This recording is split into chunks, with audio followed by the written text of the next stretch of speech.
Hello guys and welcome back to the English club. और आज हम लोग एक नए सेशन को देखने वाले हैं। तो आज का सेशन हमारा आधारित है वो है रिलेटिव क्लॉज पे। तो नाम हमारे लिए काफी कॉमन होगा, रिलेटिव क्लॉज, ठीक है।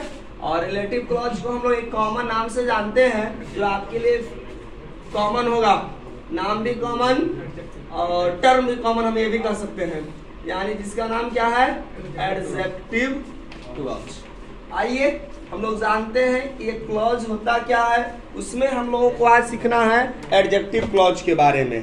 तो आज हम लोग एक एक करके बारे में अध्ययन करेंगे कि ये एडजेक्टिव क्लॉज है क्या। तो एडजेक्टिव क्लॉज होता क्या है, तो चलिए फ्रॉम द बिगिनिंग हम लोगों ने डिस्कस किया है एडजेक्टिव क्या होता है। तो एडजेक्टिव हम लोगों को पता है कि एडजेक्टिव एक डिस्क्राइबिंग वर्ड होता है जो कहीं ना कहीं नाउन या प्रोनाउन को क्या करता है, क्वालिफाई करता है। क्वालिफाई इस मामले में करता है, हम लोग कहें कि नाउन या प्रोनाउन की जो विशेषता है उसका कुछ फीचर्स है वो डिस्क्राइब करता है। सिंपल हम एग्जांपल लेते हैं, he is a man, right.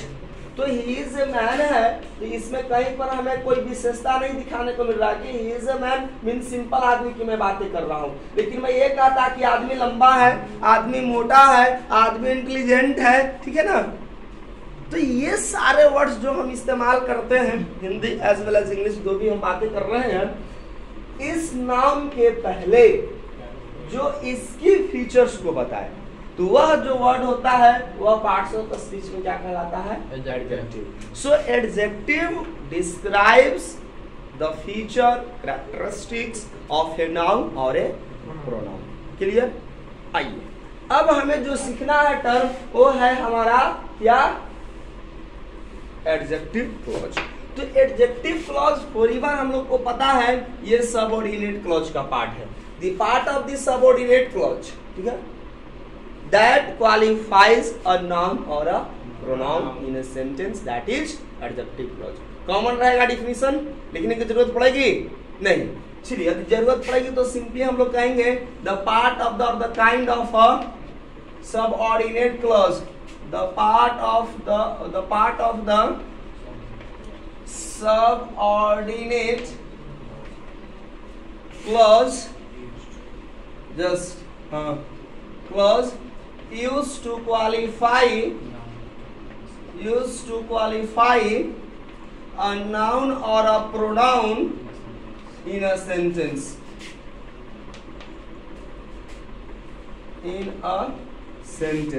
Is called हम लोग कहते रहते हैं, आप बच्चे कर लीजिएगा, ठीक है। एक एग्जांपल के थ्रू हम समझते हैं। जैसे मैंने अभी एक एग्जांपल लिखा था, ही इज अ मैन, ठीक है। ये हमारा सिंपल सेंटेंस है अप टू नाउ। रीजन, क्योंकि एक सब्जेक्ट है, एक फाइनाइट वर्ब है, एक सब्जेक्ट एक फाइनाइट को हम लोगों ने पढ़ा है किस क्या कहते हैं, simple sentence as per structure, और एज पर मीनिंग की बात करेंगे तो स्टेटमेंट, डेफिनेटली स्टेटमेंट होगा।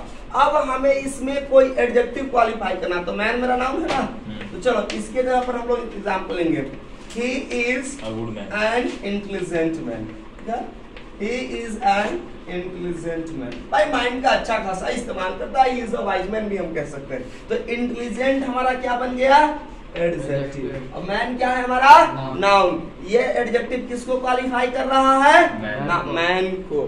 अब इसके बाद जो टर्म हम जानने वाले हैं वो चलेगा क्या, क्लॉज को।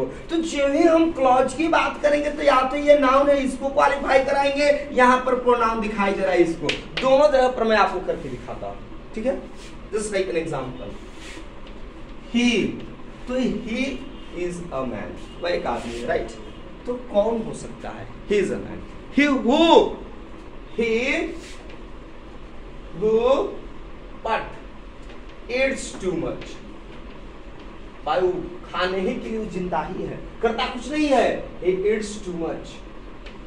एक मैंने एग्जांपल लिया, is a man, is a giant man, भाई वो राक्षस is a giant, तब राक्षस है भाई।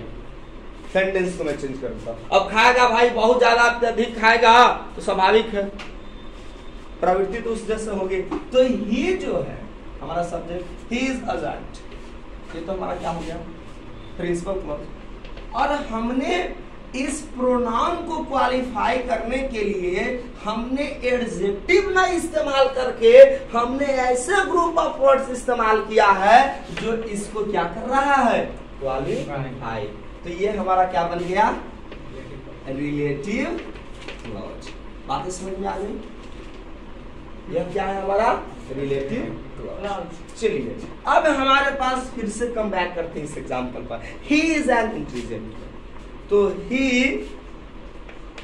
इज अ मैन, तो ही इज द मैन। जब हम एडजेक्टिव क्लॉज बनाते हैं तो याद रखते हैं दोस्तों, जो हमारा इंडिफिनिट आर्टिकल होता है वो डिफिनिट में कन्वर्ट होता है। क्यों? क्योंकि उस नाउन को हम लोग क्या करते हैं, क्वालिफाई करते हैं। तो जब ही क्वालिफाई किए तो नाउन कैसा बन जाता है, डिफिनिट बन जाता है। सो ही इज द मैन, यह वही आदमी है who Yeats too much in बारात पार्टी। गांव में ऐसे आपने देखे होंगे बचपन में, बेचारा फेमस होता है पूरी खींचने में। कहा तो ये 24 पूरी खींचने वाला आदमी है। वो आते ही मतलब कि बारात में जो भी होता है खाने में, खास करके बफेट सिस्टम या कहीं पर भी हो, हलचल मच जाता है, भाई पहले इसको ऑफर कर।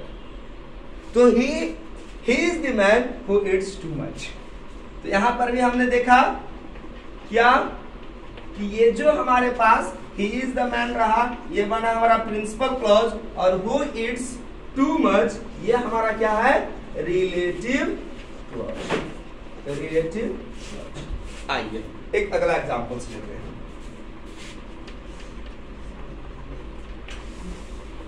The book is of English grammar, right? The book is of English grammar या the book is of English, इतना ही रहने दीजिए, सब समझ रहे लैंग्वेज में। अब यहाँ पर the book, subject, noun, is where finite. अब हमें एडजेक्टिव क्लॉज बनाना। आइए इस बुक को हम लोग क्वालिफाई करके मैं आपको दिखा देता हूं। एग्जांपल देख लो, द बुक, ठीक है। अब बुक क्या, कौन सी book? Having many pages, which my father has brought from the market। मेरे पिताजी ने जिसको मार्केट से खरीद कर लाए हैं, from the market। और वह बुक क्या है, किस चीज की है, इंग्लिश की। is of English. बताओ which one is principal clause? the book is of English. ये क्या बन गया हमारा, और which my father has brought from the market, this is relative और एडजेक्टिव क्लॉज। क्लियर है? चलिए क्लियर है, जल्दी से आप इसको नोट कर लीजिए। तो ये हो गया।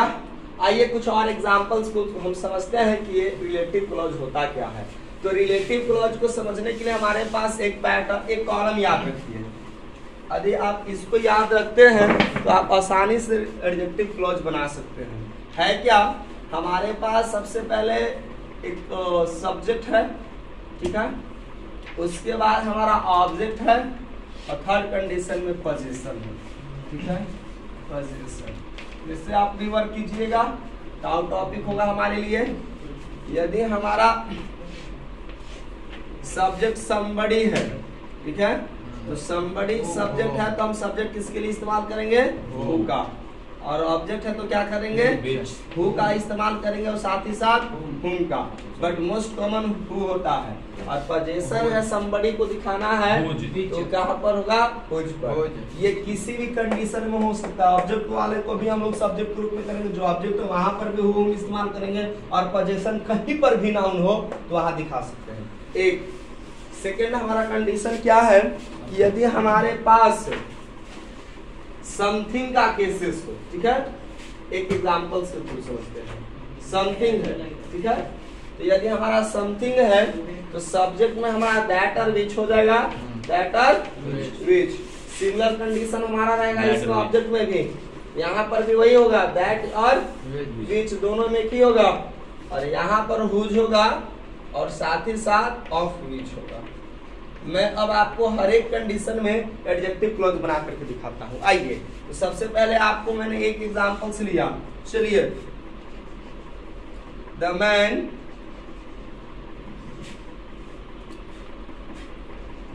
was caught by the police. The man was caught. ठीक है?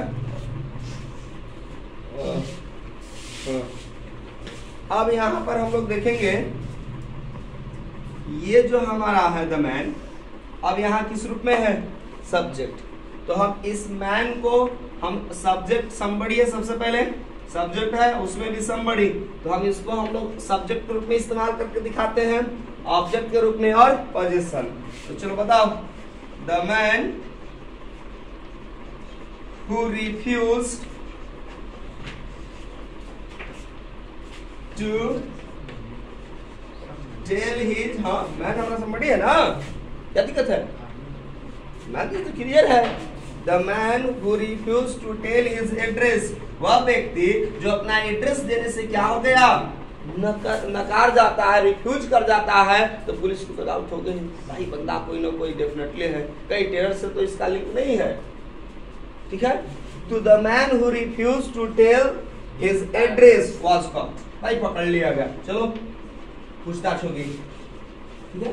तो अब यहाँ पर आप क्या देख रहे हो, जल्दी से बताओ मुझे, आपने यहाँ पर क्या देखा कि द मैन वाज कॉट, ये तो हमारा प्रिंसिपल क्लॉज है, और हु रिफ्यूज, तो ये जो हमारा मैन है, लेकिन हु हम किसके रूप में इस्तेमाल कर रहे हैं? इसको सब्जेक्ट के रूप में। क्यों? तभी ना इसका रिफ्यूज हमने ऐड करवाया। ये हमने somebody को सब्जेक्ट के जैसा इस्तेमाल किया, हम इसी नाउन को हम किसके रूप में समझेंगे? ऑब्जेक्ट के रूप में। और जब ऑब्जेक्ट के रूप में इस्तेमाल करेंगे तो हमारे पास टर्म कैसे बनेंगे? होम से। आइए मैं आपको दिखाता हूँ बना करके। वो यहाँ पर सब्जेक्ट है। हाँ वो है ना रिलेटिव प्रोनाउन। एक चीज और मैं बता देता हूँ बेट, ये जो भी हमारे पास है who, whom, whose, that, which और whose, ये सारे हैं हमारे रिलेटिव प्रोनाउंस। क्या है हमारा? Relative pronouns. ये भी याद रखेंगे आप, ये जितने सारे मैंने आपको बताए हैं यही है हमारा relative pronoun, that, which, who, हुम, हुज और विच। क्लियर? अब यहाँ पर देखो, तो हमने यहाँ पर जो नाउन था ये हमारा रिलेटिव प्रोनाउन हु है, सब्जेक्ट के रूप में है, तो तभी तो हमने देखा कि रिफ्यूज इसका फाइनाइट वर्ब सेकेंड है, ये S2 है, ये S1 है, इसका फाइनाइट वर्ब वाज है। अब द मैन को, द मैन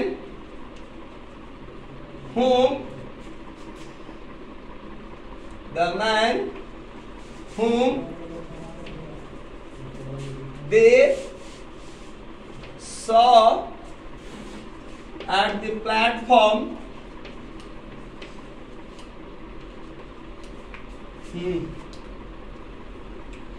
was caught, जिसको लोगों ने प्लेटफॉर्म पर देखा था उसी व्यक्ति को क्या किया गया है? पकड़ा गया है। तो भाई स्वाभाविक है, देखा कि प्लेटफॉर्म पर इसकी जो गतिविधियां हैं थोड़ा सा डाउट में है, तो डाउट होगा तो भाई पुलिस की नजरें रहेगी, गिरफ्त में आ ही जाएंगे आप। तो द मैन हुम दे सा, तो अब यहाँ मैन को हम किस रूप में इस्तेमाल किए हैं? ऑब्जेक्ट के रूप में। मीन्स दे सा द मैन, और उसी हम मैन को हम लोग किससे क्वेश्चन करते हैं? somebody है तो हुम से। जैसे एग्जांपल रहता कि दे सॉ अ मैन, उन्होंने एक आदमी को देखा, ये मैन हमारा सिंपल क्या है? Object somebody। तो अब हमारे पास ये जो V2 है ये सब्जेक्ट है, क्वेश्चन पूछो। Whom did they see? Very nice. Whom did they see? याद करो हमने पढ़ाया था कि जब हम लोग क्वेश्चंस को स्टेटमेंट में कन्वर्ट करते हैं, कब? जब कोई भी क्वेश्चंस को हम कहां पर चेंज करते हैं?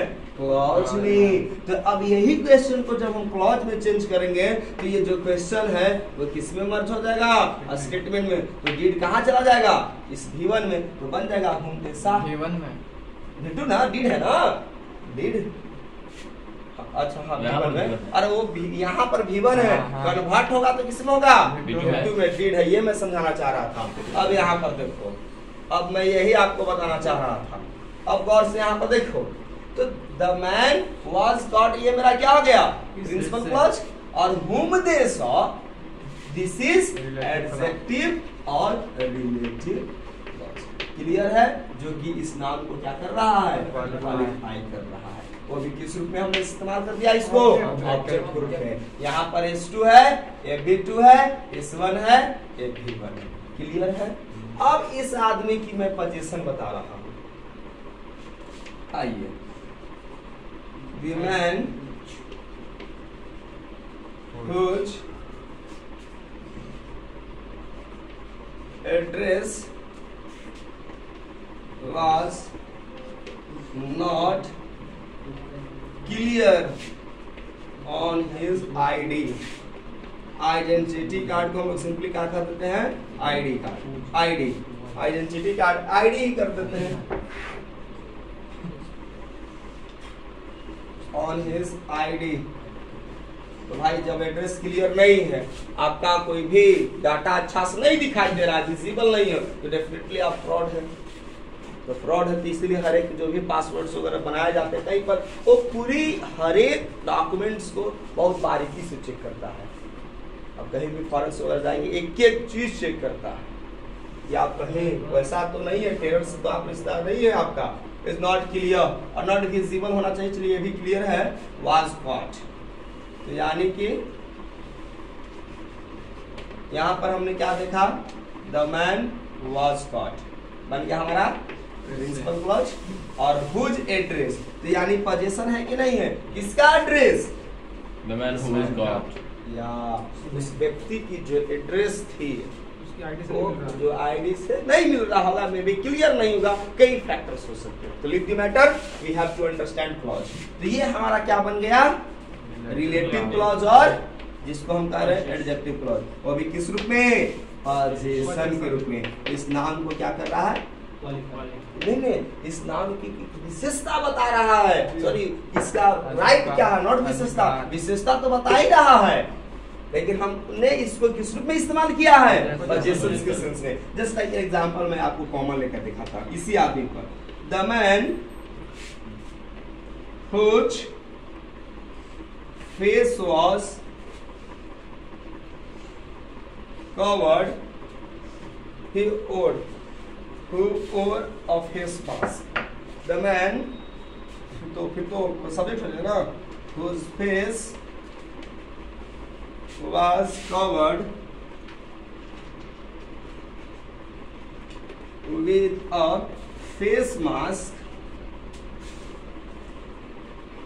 was caught। उसी व्यक्ति को क्या किया गया, पकड़ा गया है, जिसका फेस कैसा था, जिसका फेस यानी पोजीशन, उस व्यक्ति की पोजीशन दिखा रहा है, वो क्या था, कवर था। तो आज तो कोविड-19 की वजह से ये भी थोड़ा सा पहचानना दिक्कत हो गई है कि भाई रियल आदमी कौन है कोविड के, क्योंकि पूरी तरह से फेस है तो आप हटा नहीं सकते हैं, तो ये भी कहीं न कहीं, लेकिन वैसे स्थिति में आपको हटाना पड़ जाएंगे, क्योंकि मास्क के पहले आप पीछे कुछ गलत तो नहीं है आपका इरादा। ये फिलहाल हमारा प्रिंसिपल क्लॉज है, हमारा कोई गलत इरादा नहीं है, मेरा बस इरादा यही है, ये प्रिंसिपल क्लॉज बना है और ये हमारा क्या बना है, एडजेक्टिव क्लॉज। क्लियर है। तो ये हमारी कंडीशंस है, जल्दी से आप नोट कर लो। तो ये हमने देखा somebody को। आगे हम लोग चलते हैं समथिंग पर, एक एग्जांपल लेकर के। जस्ट लाइक एग्जांपल हम लोग देखते हैं, दिस बिल्डिंग वाज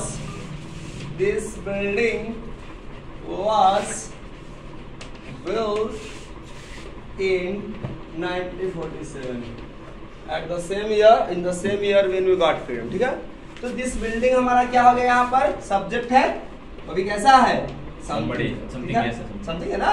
अब इसको हम क्लॉज में कन्वर्ट करेंगे, तो जब हमारा somebody के केस में क्या था, सब्जेक्ट में that or which, तो चलिए दिस बिल्डिंग, अब चूंकि अब क्या, जब क्लॉज हम जब कन्वर्ट करेंगे तो दिस किस में कन्वर्ट हो जाएगा, द में, या फिर क्या डिटरमाइनर हो जाता है, डिफिनिट हो जाएगा। The building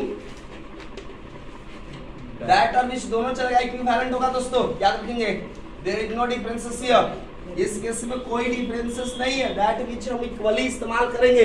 the building that or which was what, the building that or which was made up of marbles, stones, that the building that was made up of marbles was built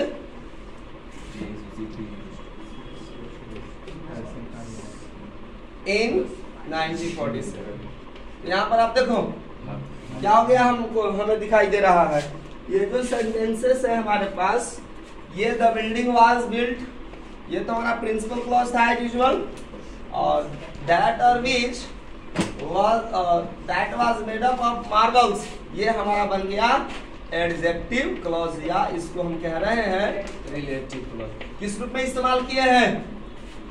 subject के रूप में, subject के रूप में। अब sentence suppose हमारे पास ऐसे रहता, This word I have is invincible.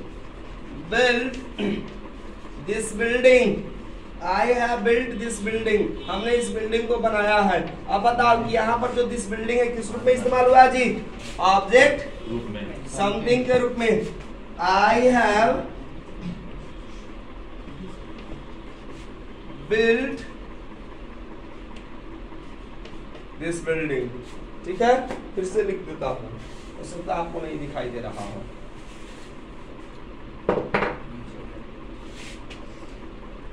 I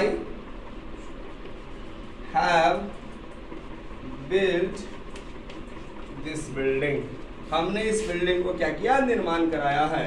अब देखो ये जो हमारा है दिस बिल्डिंग, ये ऑब्जेक्ट समथिंग है, राइट? ये सब्जेक्ट है auxiliary verb, that is finite verb, ये हमारा हो गया नॉन फाइनाइट वर्ब, विपरीत फॉर्म, हमने सब पढ़ा है ये सारे, ठीक है? ये है हमारे पास नॉन फाइनाइट वर्ब। अब इस बिल्डिंग हमारा ऑब्जेक्ट है, इस ऑब्जेक्ट को हम एडजेक्टिव क्लॉज में को क्वालिफाई कराते हैं। अभी तक दिस बिल्डिंग किस रूप में था? सब्जेक्ट। अब हमने किस में इस्तेमाल कर दिया? अब इस ऑब्जेक्ट को हम एडजेक्टिव क्लॉज में कन्वर्ट करते हैं, राइट? देखिएगा गौर से, I have built the building, I have built the building that और which, यहाँ पर भी इक्विवेलेंट चलेंगे। Yes sir. That or which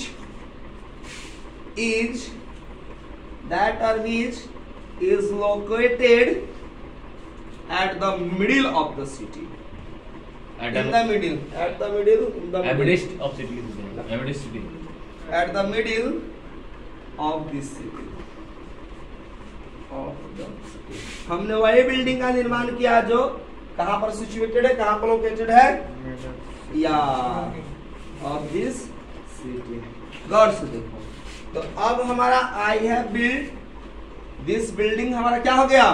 principal clause, आई से लेकर बिल्डिंग तक, और दैट और विच, ठीक है, is located at the middle of this city, ये हमारा क्या बन गया? Adjective clause. यहाँ पर एडजेक्टिव क्लॉज किस रूप में इस्तेमाल हमने किया है? ऑब्जेक्ट रूप में। अब हमें इस बिल्डिंग का क्या करना है? पोजीशन दिखाना है। अब देखो हम आपको एक पोजीशन करके दिखाते हैं, जैसे द बिल्डिंग